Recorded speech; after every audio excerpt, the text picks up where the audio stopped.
Ladies and gentlemen, I'm Bruce, aka Uncle Husband, and welcome to the Epic of Inanna. I assume I pronounced that right. I don't know.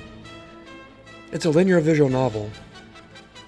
It's a challenging and thought-provoking exploration of the meaning of life and mortality. I play a lot of visual novels, but to say it's a linear visual novel just means your choices don't matter. We'll see. Apparently everything's voice acted, so I don't have to read anything, so...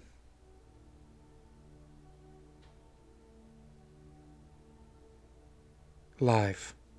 Yoga. I swear this music's probably not gonna get me copyrighted. Because it's an opera. Of course it's gonna get me copyrighted. This isn't copyright-free music. Why would you use copyright-free music in a game? Because it's... you know what? You can't worry about it. Life. Sunsets. Yogas. These are things I do not like. Many thousands of years ago in ancient Mesopotamia, the high priestess of Inanna, in Hedwana, sat within the temple of the goddess as chaos and intrigue grew throughout the land.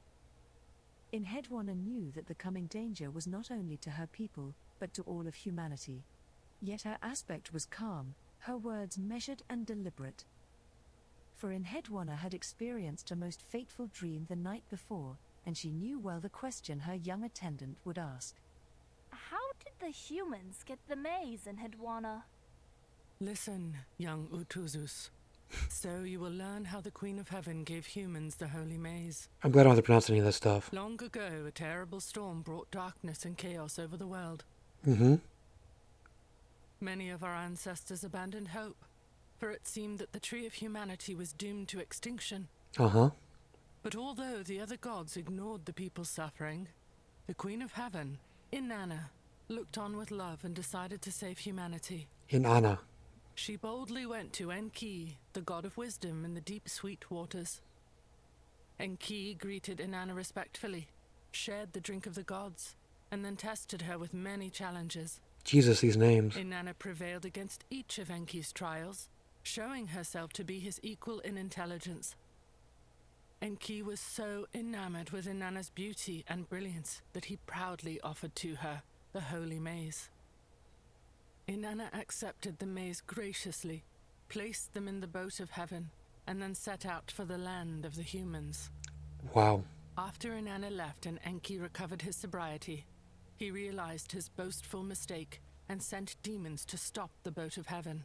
Good job. But Inanna called to Ninshinbur, the Queen of the East, for aid, and Ninshinbur valiantly defeated the monsters. Again and again Enki sent demons to stop Inanna, but again and again Ninshinbur came to Inanna's rescue. At last the boat of heaven and the holy maze reached the humans' gates. These freaking names, I swear. Inanna freely shared the maze with the people, allowing humans to survive the storm and prosper greatly. Good. Inanna laughed with delight at the people's joy and exultation of her. Mm-hmm. Enki, too, saw the people rejoicing and was moved to rejoice with them. Mm-hmm. All was in harmony. Good. But humanity, which Inanna had saved and nurtured, was still young and vulnerable. Okay. The vigor and fertility of humanity brought an evil-hearted serpent to nest within its tree. Okay. This wicked one offered the privileges of exploitation to those who followed him, and this attracted many among the humans. As it would, why not? Once the serpent amassed an army of followers, they ousted Inanna and denigrated her worship. Mm-hmm. Inanna called out to the other gods for help to rescue the worthy among the humans, but they saw only the humans' dishonor and so would not help them. Inanna spoke to the future, hiding the maze within a song unsung. Having set destiny in motion, Inanna rested in the heavens and awaited the dawn. In time, great heroes heard the call of Inanna and, one by one, they entered her garden to battle the serpent and his followers. When the fifth dawn came at last, the wicked one was slain and the tree of humanity was safe. Good. I'm glad that happened. People again rejoiced and sang the praises of Inanna. Smiling like a mother whose children have grown strong and wise, the Queen of Heaven stretched her arms across the earth and gave the fruit of immortal happiness to humanity. Mm-hmm. Then why do we still need the maze? Yes, master. At Please. that very moment, the king of Akkad, Manishtushu, hurriedly brushed by an Hedwana's guard, Tahunum, at the great door. What are these names? The king's face was ashen with worry, and he wrung his hands as he spoke. High Priestess Enheduanna, we must talk. The beginning of the end is upon us. That's a bold statement, but okay. Yes, Manishtushu. We will talk. Yes, Manitushu. Listen, sweet Tutuzus. Excuse me? Inanna's heroes have not yet come. The maize are the holy seeds which must grow in order to bear fruit. If we are not careful to nurture and protect them, all will be lost before Inanna's song is heard. Now go to your mother, Utuzus. I must talk with King Manishtushu. Enheduanna, what of her? She should leave, should she not? No, my brother. Ninki is loyal to the Queen of Heaven. Ninki. Very well. Listen closely, sister. We must flee. Why? They are coming for me. And? When they have finished, they will come for you as well. Okay. And I will greet them with courage and pride, Manishtushu.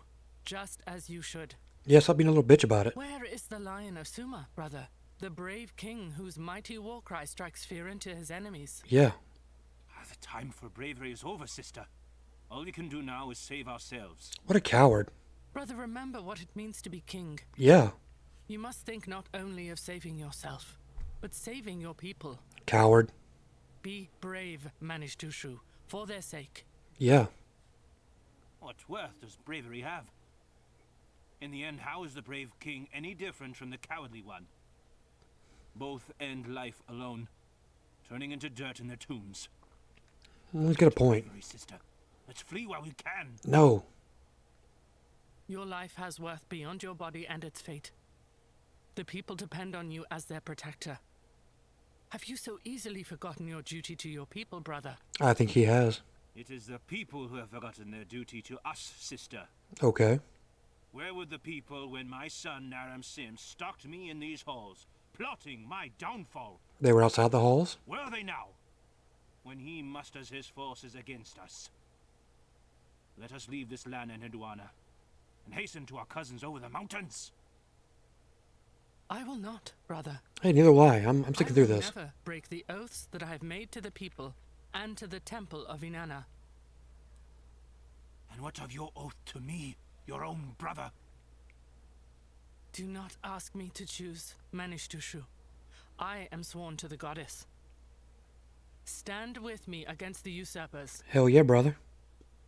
Tahunum's flawless hearing detected another visitor ascending the temple steps. He furtively looked out the porthole of the great door. High Priestess, Naram Sin approaches. Shall I block his way? Sister, you must come with me now. I cannot wait any longer. Brother, stay and fight. The temple will aid you. I must flee. Remember when they come for you that I tried to save you. Manishtushu. Goodbye. Let him go. He's a bitch. King Manishtushu turned to leave and Tahunum gestured to the servant's entrance. Yeah, you go out the bitch door. Manishtushu frowned, but quickly exited through its simple frame. Oh, poor baby. Just for a single moment, Enheduanna drew her hand over her face and allowed her resolve to briefly soften. What have I done? High Priestess. It is futile, Tarhunum. Let Naram Sin enter. And let's deal with him. Yeah, let's do some. Tahunum drew the great door open and the noble, Naram Sin, strode into the room, his eyes fixed on Enheduanna like a jackal cornering its prey. He was accompanied by his most trusted officer, Galagal, whose eyes darted across the room. Aunt, have you seen Manishtushu? Look at this guy. I have heard he has entered your temple. From behind. Do you mean your father, the king? He's been here, hasn't he? Maybe, maybe not. Maybe go fuck yourself. Yes. He pled with you to run away with him. But you were too proud to flee, and yet he was too afraid to stand against me. Enheduanna, why would you wish to ally with such a coward? That's my brother. This is the holy temple of Inanna. Only the reverential are allowed to enter. Tell me, Naramsin, have you discovered piety in your heart? I thought it was piety, but okay. Piety. I have no use for any goddess. Oh, really? Then you already have the answers to your questions. Now, if you will excuse me, I must prepare the offering to Inanna. You know, Aunt, I have looked into the royal accounts and noticed that your little goddess costs the kingdom dearly. Oh, really? Someday we should speak of changing this temple into something that enriches the kingdom rather than drains it of treasure. Perhaps a brothel or a lending house. Oh, the balls on this Someday, brick. perhaps, but not today. Now, unless you wish to join the rites, surely something more enriching calls you elsewhere? AKA, get Yes, out. indeed, something does.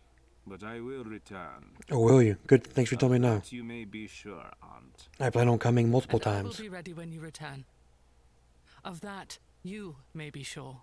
Damn. Naramsin snorted and stared coldly at Inhedwana for an uncomfortably long time, then abruptly left. Galagal's eyes locked with Tahunum's, and he paused as if he was going to say something. Make your move. But, reconsidering, Galagal silently followed through the great door after Naram-Sin.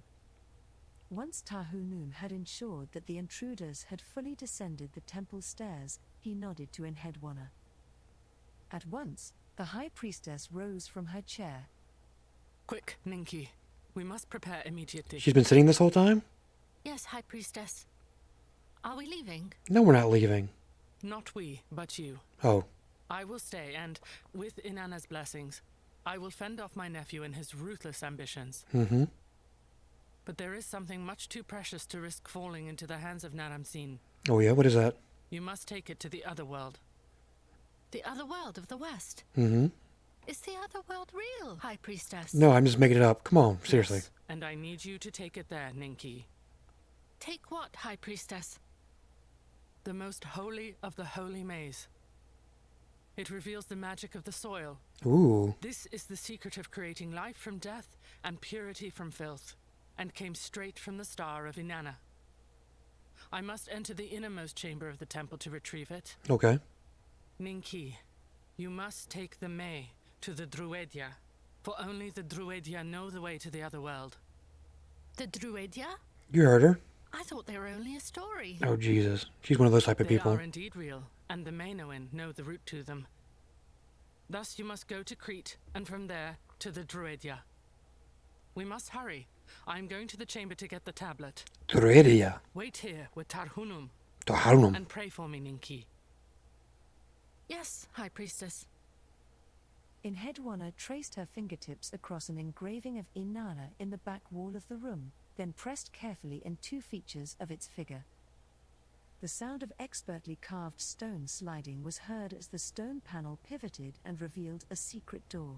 Boss. Enhedwana disappeared into the pitch-black passage and closed the panel behind her, her path in the dark guided by memory as much as by touch. That's creepy, but okay. Ninki waited praying while Tahunum stared at the ground and searched his mind for its own secret passages. Suddenly Tahunum raised his head, for another visitor approached. Tahunum gripped the hilt of his sword with one hand as he slid open the slit of the porthole. You may not enter further, Galagal. Calm yourself, Gudyan. I come with a message from Naram-Sin for Enhedwana. Wasn't he just here? Can he just... What is the message? Tell her that her brother is dead. Really? Like in the 2 minutes? The king is dead. Yes. I found him outside the temple. The wretch had ended his own life. What a coward. With the spear in the back, I'm sure. Tell Enhedwana she is to come to the throne room of King Naram-Sin and give him her blessing publicly. Or else? This is the path to peace, Gutyan. I will tell her. I'll Now leave. Get out. I will be back soon. Too soon. Tahunum drew the slit closed and looked searchingly at Ninki, his concern interrupted seconds later by the wall's secret passage reopening as Enhedwana emerged, blinking in the torchlight. High Priestess. I heard, Tarhunum. But I do not have time to grieve. I must go to Naramsin and make it clear that I stand against him. Wow. His impiety must not appear to have my approval. Dang. But, High Priestess, he will have you slain. Not if I make my reproach in public, for he would lose the people's favor if he killed me. Assuming. He is surely anxious about his authority, and so will try to appear magnanimous in response to my censure. Perhaps I will be banished, but he will not harm me directly. Ninki, listen carefully. Naram-Sin has repeatedly defamed Inanna in order to weaken my standing with the people. To show his power, Naram-Sin's men will soon ransack and pillage the temple. They will be looking to destroy the tablet of the holiest May, but we must ensure they do not find it. Okay. You must escape with the tablet and bring it safely to the Druidia. Druidia. But how will I reach the Druidia, High Priestess? First, you must travel up the Euphrates until you can go no further, and then make your way on foot to the Western Sea.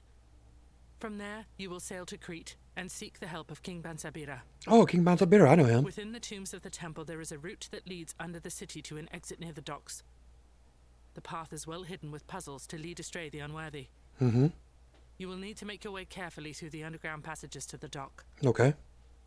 Could I not simply go publicly to the docks, High Priestess? What are you, an idiot? Naram-Sin knows you are my favorite, Ninki.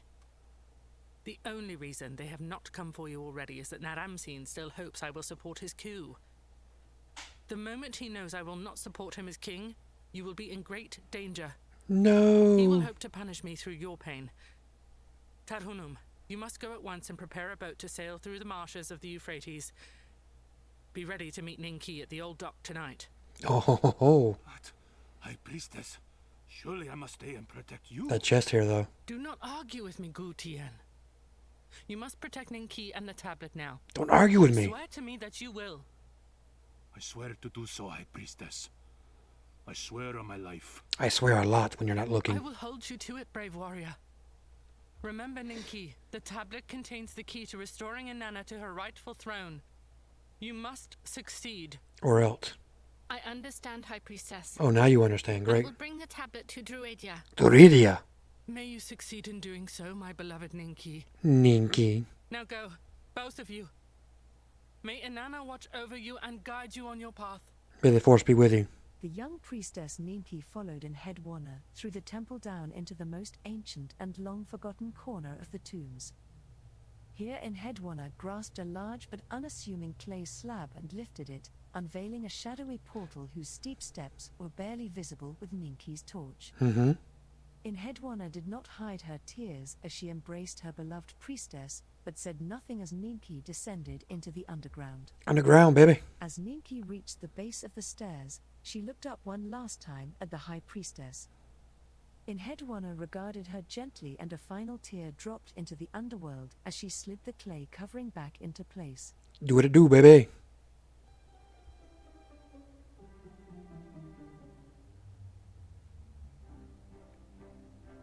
FMVs for the win. Dank caves. Busted steps, no problem. Ninki took a deep breath as she emerged in an overgrown outcropping above the river. Looking carefully, she saw the docks nearby, their structures reflecting with the moonlight on the water. She carefully made her way down the bank to the boats and buildings, hoping she would remain unnoticed as she scanned the faces of sailors and workers readying for the dawn. She's known some sailors in her life. Try as she might, she could not spot Tarhunum anywhere among them.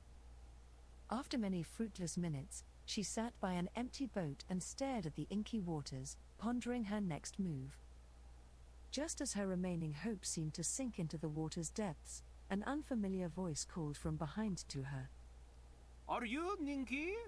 Who are you, sir? You are seeking the Gutian that was waiting here, yes? Yes. Listen, child, for I am a Gutian too. Your friend was just taken away by the guards. No, not the What? Taken where? pride to the king. They were headed down that alleyway. But be careful. If you go after them, the guards did not look like they came to talk. Or maybe they did. Who knows? Ninki cautiously entered the alley, its tall ramparts shrouding the moonlight in darkness. She went after him? What the...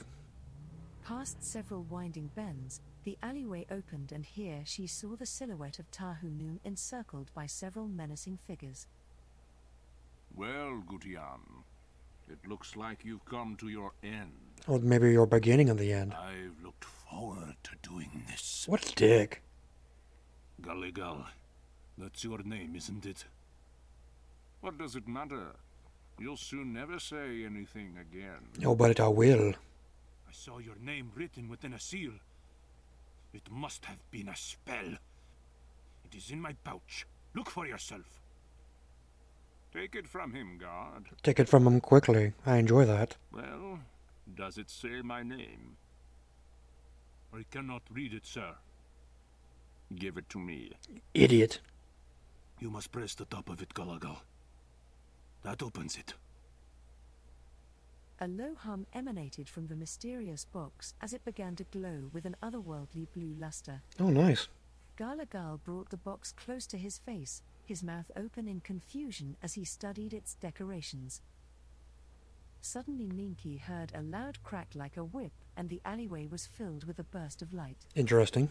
She recoiled back behind the corner of the alley, then heard Tahunum staggering clumsily past her towards the dock as he covered his eyes. She gently grabbed his arm and called out to him. Tarhunum, I am here. Quick, child, to the docks, before they regain their sight. When the flash of blue light had briefly beamed upwards from the city, many ideas and questions rushed through the Gutian sailor's mind.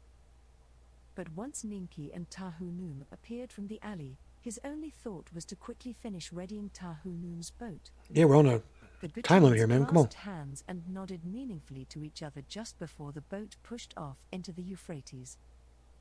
As Ninki watched the city of the only home she had ever known, disappear into the horizon, Tahunum began the long work of rowing upstream to its headlands. It's a rowboat? We're safe for the moment, but they will be right behind us. Let's hope we get Bansabira's help before they catch us. Yeah, me too. Tarhunum, how did that seal create such a bright light? Haha, trickery. This reveals great powers, Ninki. With them, you could put a rainbow in a box or move a pillar unseen. But if Inanna is right, the tablet will be more of a magician's trick. It will change human destiny. By the second day of rowing, the travelers were deep within the Mesopotamian marshes. Ninki felt a curious presence as she watched the reeds and tamarisks glide past in rhythmic synchronization with Tahunum's rowing. Woohoo. She intuitively reached into her pack and unwrapped the tablet. She gasped, for the entire tablet was radiating with a soft blue light. Alright, ladies and gentlemen. I'm going to call it there. You're basically just watching a movie. Or imagine if you're in your car and this is a book on tape. That's exactly what it is. I mean, this video is 23 minutes into it. If there's any decisions to make, that's a long time to go without making any decisions. But I'm just going to assume that you're just watching this. And I'm not too sure how good that is for entertainment value. I mean, I'm just commenting over it where I can get a word in edgewise because, man, these people love to talk. That's a lot of talking, dude. I'm going to put a link to it in the description. If you want to watch the whole thing for yourself, have at it. If you enjoyed this video for some reason, like, comment, subscribe. Find me on Twitch at Haunted Husband. Find me on Twitter at Haunted_Husband. What a weird video. I assumed at some point I'd make a choice in something. And the only choice I had was hitting play. Maybe I'll come back to this. Is this what chapter I'm on? No, this is pages. Like, okay, I thought there was something at the bottom. I was on chapter 1 of this, and I'm like, damn, there's 9 more. But that's just how many pages of saves you get. Why you need that many saves? No clue. I'm just rambling at this point. Hope you're having a wonderful day, wherever you are, morning, noon, or night. As always, I'll haunt you later.